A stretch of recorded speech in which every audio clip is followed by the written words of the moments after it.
So today we are going to be looking at which player you should be taking from level 15 in the World Cup. As you can see here, all three nations are to do with the World Cup. We have an MLS, a Scottish League and an Eredivisie. So starting off with the United States centre-back Carter Vickers. So you can see here he's 6 foot, medium height, 2-star, 3-star, can only play centre-back. I have to say overall his card does look very, very good for a centre-back. Good acceleration, good sprint speed, nice agility and balance as well as composure with the short pass and long pass for a centre-back is very, very good. Very rounded in the defending and physical and no traits. My only problem is with this card, of course this is out before we have any objectives tied to the nation. So let's say USA progress into the next stage and we get an objective where we need USA players. This could be a problem. I also don't know if EA will be bringing out other SBCs in the future with him. But if we were to compare him right now in this moment compared to any other USA centre-back, you can see here we have a couple of left-back and right-backs. For example, Yedlin can only play right-back, but this Cannon from the Portuguese League can actually play as a centre-back. So that is something to also consider. He is one of the token swaps, so you have to swap in the tokens to get him. So that is to consider. Yedlin is on the online objective and Jones is from the actual offline one. So you've only got one centre-back. Unfortunately, he does play in the Scottish League. So that is going to be very hard to link him unless you have all the USA players around him. And as we can see, in terms of just USA players altogether, we have got two heroes, which is Dempsey and Donovan. Then we have ourselves Pulisic and some of the foundation cards as well as the rule breakers. And your choices do become instantly very lacking. There seems to be a lot of Americans that play in the Portuguese League, which helps out. And we have Des from the from the Serie A. But that is very hard to link him to get him on full chem. So that is something to consider. Then if we have a quick look on Footbin, you can see here he's lengthy. If you were to choose him, I would personally go for a shadow still. It makes him into an 87 rated centre-back. So really boosts him up. Gets him that acceleration, sprint speed boost he needs, as well as really maxing out his defensive stats. It's really something to consider when you're choosing this type of card. That then leads us on to Kudus, who looks at absolute crazy cam. Left-footed, 4-star skill, 3-star weak foot, 5'10", medium, can play cam or centre mid. In terms of attributes, absolutely fantastic acceleration, sprint speed. Very good finishing for an 84, good shot power, really good agility and balance. He's going to feel amazing on the left stick with ball control and dribbling as well. Short pass and long passes in the exactly perfect place it needs to be. In terms of traits, we've only got flair and nothing else too crazy there. If you took my advice on the last video, you would already have a couple good Eredivisie players, plus the squad foundations that came out. So let's go have a look at him compared to some of the Eredivisie players we have. If you've completed every Eredivisie card that's come out, your team is going to look something like this. And you're thinking, well, why do I need to take Kudus?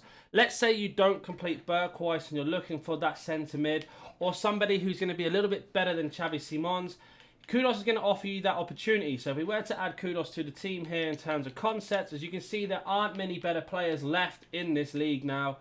The only ones we've got left are some from the swaps as well as some from the actual objectives that we've already missed. So you can see here, Kudus is going to get the good chemistry to Broby and he's going to get the good chemistry to Windal. Where you can make him a centre mid as well. He's just going to offer you so many options. If we do get an objective that needs Ghana players in the World Cup as well, he's going to tick them off. And this will basically complete your Eredivisie team without having to complete any more SBCs. Obviously, De Jong was an objective. Gakpo was an SB, the same as Berghuis. But if you didn't do De Jong, he is on the online objectives as Pedro Marquez. And he is a very, very good striker. I've done a review on him. I was very impressed. So here you've got a full team, apart from Salvio and Gakpo, who are SBCs, and obviously our goalkeeper, who we got in a pack. But you can see there, the team is coming on very, very strong. I think once you take Kudus, I don't think you need to take any more Eredivisie players. If we were to have a look at him on Footbin, you can see he is controlled. He cannot be lengthy, but I don't think you need to worry too much with the acceleration and sprint speed being so high. I'll be looking to boost up his finishing and possibly his passing just to max out. As you see here, the Deadeye gives him 98 shot power. If you don't know, that's so important. That means he'll absolutely smash the ball into the back of the net. With the 88 finishing as well, he offers a lovely option, especially if we need objectives with some midfielders to score or assist. With the 99 short pass and the 83 long pass, he's just going to be able to offer you so much. I think this will be the last Eredivisie card to take. I do think he's the best choice, but we'll have to see when we go and have a look at our last player. But let's have a word from today's sponsor. Are you tired of playing sweat teams like this? Make sure you go to Alt Nice, select Foot 23 coins, choose which console and how many coins you'd like to buy, select your payment method, and don't forget to add code NANIC for 6% off on all orders. We have got Musa Dejete. I might have pronounced his name wrong, I apologize, but you can see here, 5'11", high-low, 3-star freeze. He's got the best work rates for a striker, 92 pace as well. Can only play striker or centre forward, but he is from Senegal, so that is going to help us with some of the World Cup objectives if we get some more in the future. But looking at this card's base stats, the things that shout out to me is acceleration, his sprint speed, his finishing shot power, and his agility and balance are amazing. His composure is a little bit lacking, so if you don't know what that means is if there's somebody who's pressuring him like a defender close, his passing may be a little bit inconsistent, the same with his finishing.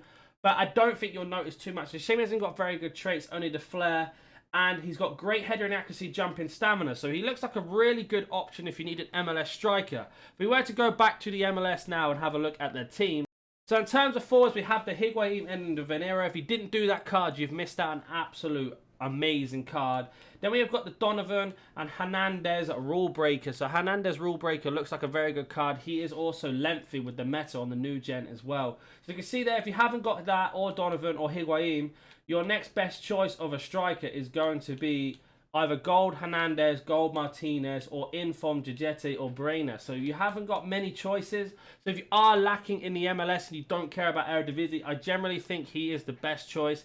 I think the American Scottish League centre-back is the last choice. For me, I'm taking Kudus because I want to complete my Eredivisie team.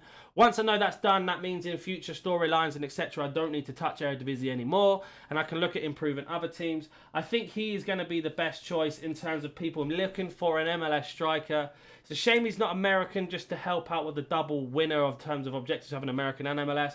But still, nonetheless, he has very, very good stats. Let's go jump on Footbin now, talk about chemstyles for him. So we are on Footbin, and as you can see, he can only be controlled. So in terms of chemstyles, what are they suggesting? A marksman. So let's have a look what a marksman does. So a marksman boosts up his finishing and his shot power as well. I think that's probably a better one to go for. If you're not a fan of that, you can also stick a dead eye on him as well. It's a very, very similar chem style, but it just gives him 99 shot power and 98 finishing, as well as improving that short pass to 98, which is going to help him link up plays. But it honestly depends what you want him to do. I don't think you need to boost up his pace or his agility. If you're looking for something to really, really maximize, you could always try the old Maestro chem style there to boost up his shot power, long shots, as well as his reactions and dribbling, as well as short pass and long pass. But I think you're either going to go for marksman or Deadeye, depending on what you want the most. I think Deadeye is still the best choice for him personally, but I wouldn't knock you for doing a marksman on him. Hopefully that answers any of the questions you have. If you have any more, comment down below. If you are new to the channel, consider hitting that like button, subscribing, and I'll catch you in the next one. See you.